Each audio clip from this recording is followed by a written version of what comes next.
All right, so if you're hitting the gym consistently, but you still look and feel the same as you did 6 months ago, it's not because you're inconsistent, it's because you're inefficient. And in this video, I'm gonna break down exactly why most guys stay weak, even if they train 5 days a week, and how to fix it using the one thing that no one ever talks about: leverage. Let's start with this. You've got person A, the guy who's in the gym 5 days a week, 2 hours a session, always training hard, right? Then there's person B who does 3 workouts a week, which are maybe, 45 or 60 minutes each, but person B is making double the progress. Why? Because person B actually knows what the hell they're doing. They're not just working out, they're training with intention, with structure, with leverage. And that's the key. When someone tells me, hey, I've been going to the gym 5 days a week, I'm like, cool, I don't care. Time spent doesn't equal progress made. It's the same thing as sitting at your desk for 12 hours and calling it a productive day. Just because you're there doesn't mean you're getting anywhere. And honestly, most guys are just getting through the motions. Chest day, back day, maybe arms if they're feeling frisky, but nothing's changing because they're not tracking. There's no plan, there's no progression. And then they wonder why their body looks the same year after year. All right, so I harp on this topic a lot, but I'm going to keep harping on it because I think it's important. Working out and not training is the reason that most people are not making progress in the gym. Okay, so what's the difference? Well, working out is when you go to the gym and it's chest day and you're doing, barbell bench press, you're doing dumbbell bench press, you're doing cable flies, you're doing it until you get a pump, until you get sweaty, or you just can't do any more reps. You're super sore the next day, and you're just hoping that that will take you to wherever you want to go, whatever goal you have set. But there's no actual plan for progression toward that goal other than I'm just going to try really, really hard. And then hopefully one day I wake up and I'm there. All right. So, real world example of this might be something like, let's say you're a police officer and you go to the range and the range master hands you 50 rounds and he says, hey, just shoot 50 rounds. That's your range training for today. You would look at him and you'd think he was crazy, right? You'd be like, why does this guy even have a job? All right, so what's more likely to happen? The range master hands you 50 rounds and tells you we're just going to shoot 50 rounds, or he's going to say something like, last week we were working on the El Pres drill, which is where you start facing away from the target, the buzzer goes off, you turn around and you shoot 3 targets as fast as you can from left to right. All right, so at least I think that's the El Pres drill. So last week we did the El Pres drill. Your time was 5.5 seconds. We want to shave some time off of that. And what I think will help is transitioning from one target, target one to target two a little bit faster. So today, we're just going to work on our target transitions from target one to target two as quickly as we can, back and forth until it becomes second nature. All right. So you do that for your 50 rounds.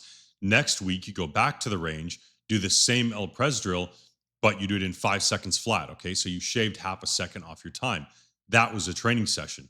Now, what does that look like in the gym? Okay, so let's say that you're doing the barbell back squat, all right?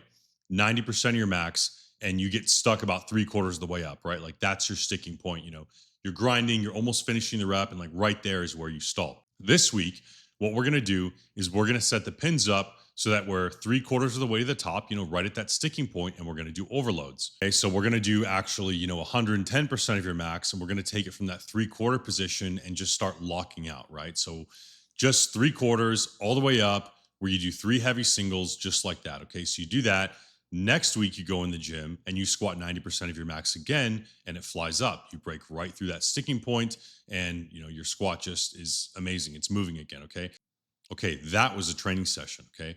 And you didn't work out. You identified an issue that you needed to train based on what the problem was, and you solved it. Okay. You had a plan for getting from point A to point B. If all it took was just going hard and busting your ass, strength conditioning jobs would not exist, right? You would go into the weight room at football, and the coach would say, "Oh, let's just do a bunch of stuff until you're tired and can't do anymore." But they wouldn't even be able to justify their job, right?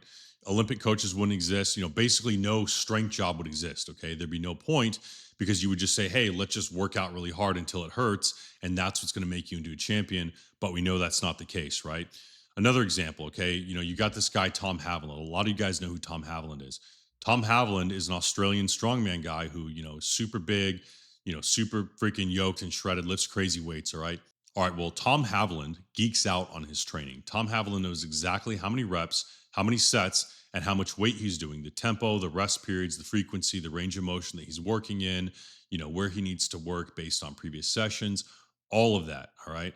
He's a genetic anomaly, right? I get it. But that's partially why Tom Haviland is Tom Haviland, because he has a goal. He knows exactly where he wants to be. He knows exactly what lifts he has to do, what reps and sets he has to do, and what weight he has to do every single time he goes in the gym. Okay. It's data driven because that's how our body works. Our body works on adaptations. So if you don't ask your body to do something new, then it's not going to allocate precious resources into creating that new adaptation. That's why we train and not work out. Okay.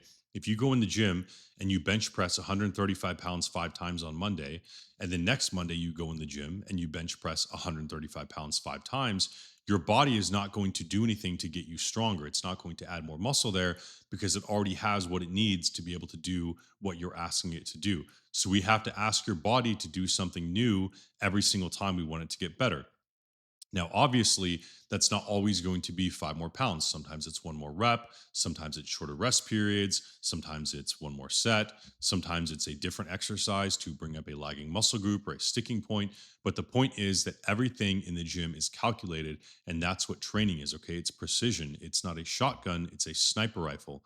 We're not going and we're just laying bricks and hoping for a house. We have a blueprint and we know exactly where each brick needs to go and the order that it needs to be laid in to produce the house that we want.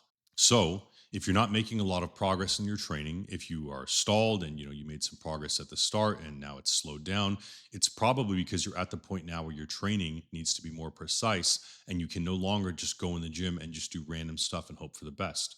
Okay, the other problem is that a lot of guys go into the gym and they do things redundant. Okay, this is why I don't train in muscle groups, right? Because somebody will go in the gym and let's say it's leg day and they'll do front squat and then they'll do hack squat and then they'll do leg extension. These are all redundant exercises. It's doing the exact same thing. It's taking the knee and hip, or at least the knee, through the same, it's taking that joint through the same range of motion 3 different times. Like, what's the point of that?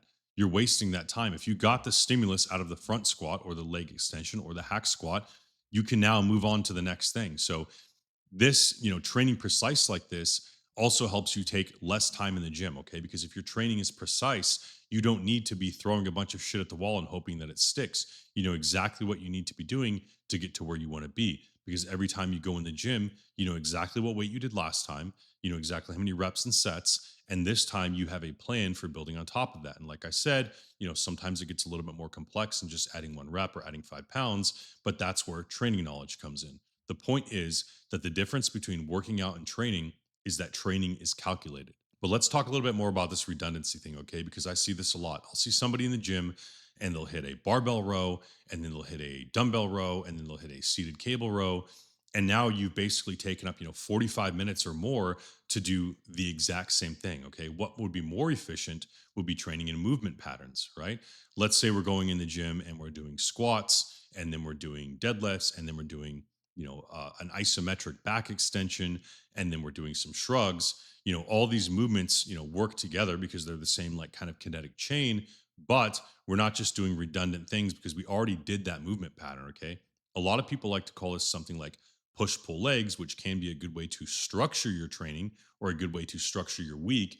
But push pull legs is still not a training plan. Push pull legs is a schedule. So when I ask guys what their training plan is, oftentimes they will tell me what their schedule is. I don't care if you do squats on Monday or you do squats on Thursday. That isn't relevant. That doesn't matter. The training plan is where are you now? And if you do the things you're supposed to do, what will your squat be like in 6 weeks? And if you can't tell me what your projected workout will be 6 weeks from now, then you don't have a plan. You are just hoping that it makes you stronger, whatever you're doing right now. If you actually had a plan, you would be able to say, hey, next week I'm going to do this weight, then this many reps, and then there's going to be a deload, and then I'm going to do this weight. And hopefully it happens predictably like that now. Obviously, maybe you're going to run into some roadblocks, right? Like even if we have a map and we're trying to get through a forest, hey, maybe sometimes we're going to run into a river, or a mountain pass that we have to go around or something like that. But we still know the direction that we're headed and we still know what steps we need to take to get there. Okay. So that's the difference between working out and training. And that is the core philosophy of my training system. Now, if you want a training system that is planned out for you like that, where everything you do in the gym is purposeful, where you can get more done in 3 45-minute sessions than 5 2-hour sessions per week, then you might want to check out my one on one coaching. I posted a link down below to an application form that you can fill out and we'll see if it's a good fit. Thanks for watching, and I'll see you in the next one.